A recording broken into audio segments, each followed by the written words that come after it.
ଆଜିର କଥାଟିଏ ଯାଯାବରରେ ଈଶ୍ୱର ପ୍ରାର୍ଥନା ଶୁଣନ୍ତି। ଗୋଟିଏ ଅଞ୍ଚଳରେ ଥରେ ବର୍ଷା ହେଲା ନାହିଁ। ଚାଷ ଜମି ପଡ଼ିଆ ପଡ଼ିଲା। ସେଠାକାର ଗାଁ ଲୋକେ କିନ୍ତୁ ଡରିଲେ ନାହିଁ।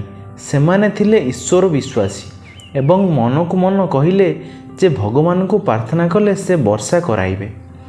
ତେଣୁ ସେମାନେ ହୋମଯଜ୍ଞ ଆଦି କଲେ, ମନ୍ଦିରରେ ଉତ୍ସବ ଆଦିର ଆୟୋଜନ କଲେ। କିନ୍ତୁ ବର୍ଷା ନ ହେବା ସତ୍ତ୍ୱେ ଜଣେ ଚାଷୀ ଏ ସବୁଥିରେ ମନ ନ ଦେଇ ଚାଷ ଜମିକୁ ଗଲା। ଆଖପାଖରୁ ପାଣିର ବ୍ୟବସ୍ଥା କରି ଯାହି ତାହି ହେଉ ପଛକେ ଚାଷର ବ୍ୟବସ୍ଥା କଲା। ସେଥିଲାଗି ହାଡ଼ଭଙ୍ଗା ପରିଶ୍ରମ କଲା। ଦିନଯାକର ପରିଶ୍ରମ ପରେ ସେ କେବଳ ଶୋଇ ଯାଉଥିଲା। ଏମିତି ନିଜେ କରୁଥିବା ସଞ୍ଜ ପ୍ରାର୍ଥନା କରିବାକୁ ଭୁଲି ଯାଉଥିଲା। 4 ମାସ ଗଲା। ଗାଁ ଯାକର ସବୁ ଜମି ପଡ଼ିଆ ପଡ଼ିଥିବା ବେଳେ ସେଇ ଚାଷୀର ଚକଡ଼ାରେ ଫସଲ ହେଲା। ଗାଁ ଲୋକେ ବର୍ଷାକୁ ଅପେକ୍ଷା କରି ନିରାଶ ହେଲେ। ସେମାନେ ଜଣେ ସାଧୁଙ୍କୁ ପଚାରିଲେ, ଆମେ ଈଶ୍ୱରଙ୍କୁ ଏତେ ପ୍ରାର୍ଥନା କରିବା ସତ୍ତ୍ୱେ ଆମର ମନୋବାଞ୍ଛା ପୂରଣ ହେଲା ନାହିଁ କାହିଁକି?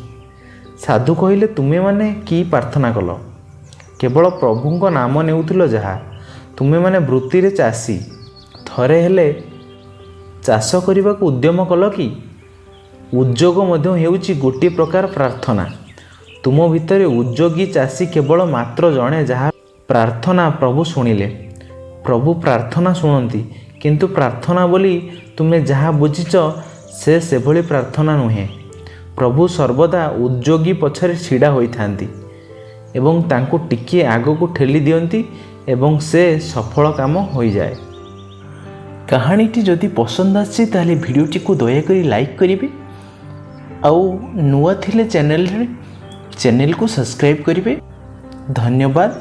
ନମସ୍କାର।